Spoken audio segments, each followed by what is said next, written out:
welcome back to the Conservative Lions. So, as we all know, the drama to get the speaker elected has subsided. And I just wanted to do a brief little video about the dust-up between Marjorie Taylor Green and the Freedom Caucus, because I've just found it to be quite disturbing and quite problematic considering what Marjorie Taylor Green is supposed to stand for. Now, we all know that Marjorie Taylor Green did chair a specific committee prior to being removed from her committee by the Democrats when they controlled Congress. When they took over Congress back in 2018, I believe is when they took over. But if you look at what's going on now, I think it's a bit of ego. It's a bit of entitlement. It's a bit of arrogance. It's a bit of people getting their feelings hurt, such as Marjorie Taylor Green. And I'm a fan of Marjorie Taylor Green. I never was able to vote for her because she lives outside of my district. I live in Georgia. She represents the 14th district. I actually met her at a Atlanta Young Republicans event when she was running for the 6th district, but she switched over because the 14th was just less competitive, and she was able to cruise to victory. And she fits that district a lot better anyway. The 6th district is more of a upscale, affluent, northern Atlanta suburban soccer mom kind of country club type district, and I don't think she fits the profile of that district like the guy that's there now named Rich McCormick. But anyway, check this out. You know why I'm upset? Because Matt Gaetz, Lauren Boebert, and Scott Perry, the chairman of the Freedom Caucus, walked in Kevin McCarthy's office last night and made their own personal demands for which subcommittee chairmanships they want to have and who they want on committees and who they want taken off committees. And guess what? The chairman of the Freedom Caucus negotiated nothing for me.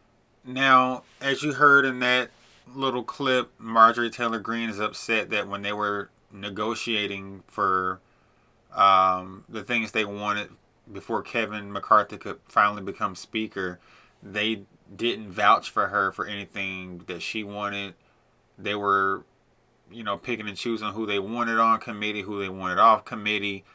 And these photos that you see of her and Matt Gaetz together specifically speak volumes. They went on some like freedom tour or something, I think about a year or two ago, across the country.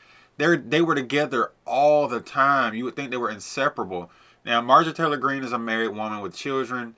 Matt Gaetz is not married, but they're just political colleagues, I would assume. And I just found that exchange to be very, very disturbing and shocking. Now, she's had some dust-ups with Lauren Boebert in the past. Lauren Boebert's kind of a quirky chick. She's always causing a dust-up. Matt Gaetz as well. Matt Gaetz and Marjorie Taylor Green are always causing, I guess you could say the leftist to melt down.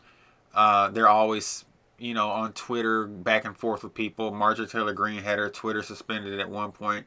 Lauren Boebert has always been attacked by the leftist zombies. So is Matt Gaetz. This is nothing new that they always cause, calamity. But I just find the infighting to be quite interesting. And this is just what happens when ego gets in the way. And I just think that this laundry could have been aired behind closed doors instead of to the media. I think Marjorie Taylor Green was a little out of pocket for that. That's just my opinion. But I have one more clip to show you and I'll wrap things up. But in that conference meeting there, we found out that there were several members, 3 in fact, that went in last night and were demanding positions for themselves, demanding gavel positions, demanding subcommittees, demanding for people to be taken off committees and people to be put on committees. Three Republicans out of our 222. I want you all to know I have not done that for myself. The only thing I have done is debate and request and argue amongst my peers for the right things, for the rules package and for our agenda for the American people. And that's the only thing I've done. I haven't asked for one thing for myself. And I'm the only Republican that has 0 committees. So you would think I would be the one in there asking for something, but I haven't done that. But I find out that it's my Freedom Caucus colleagues and my supposed friends that went and did that, and they asked nothing for me. Nothing. That's what I found out in there. I am furious. Well, let me tell you something. While the conservatives that the base supports and believes in, let me remind everyone, they're not perfect either. Scott Perry, before his general election, refused to vote against the bill that was all about the gay marriage bill. He didn't. He refused to vote against it. He voted for it. Then, when it came back around after his election, he was able to vote against it. Conservatives would not like that. Let me remind everyone this. Matt Gaetz, who has compared Kevin McCarthy to Paul Ryan, my friend Matt Gaetz, he supported Paul Ryan almost more than anyone. It's still on his social media. As a matter of fact, his first vote in Congress was for Paul Ryan as Speaker. And then he cheered him on for nearly a year and a half or more when people like me were at home furious at Paul Ryan's speakership because it wasn't passing the MAGA agenda that we all support. Yeah, that's just not a good look in my opinion. This is only going to add fuel to the Democrats. And you just got to control your emotions, Marjorie Taylor Green. You got to control your emotions. You said these people are your friends.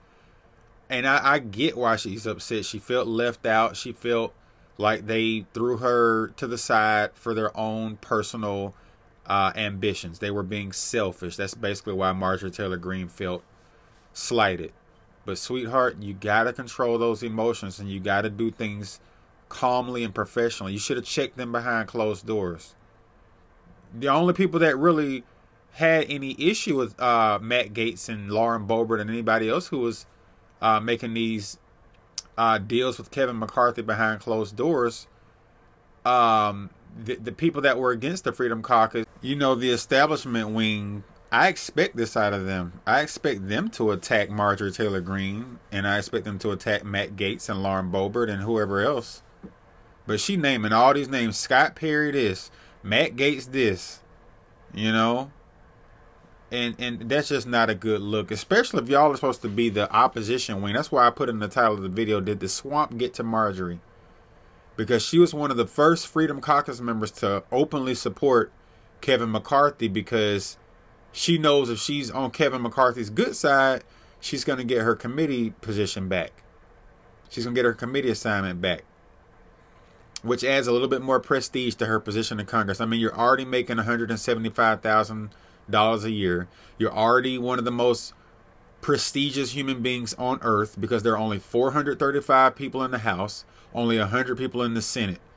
So you already got a prestigious position, sweetheart. So I don't know. I'm done rambling. I just think that this rant she went on was uncalled for. I believe it was messy. And I believe it would have been better if she and her colleagues that she's disillusioned with would have handled this behind closed doors instead of going and blabbering her mouth to the media. You got to control those emotions, Marjorie Taylor Green. Thank y'all for watching the video. Y'all hit the subscribe, hit the like. Peace.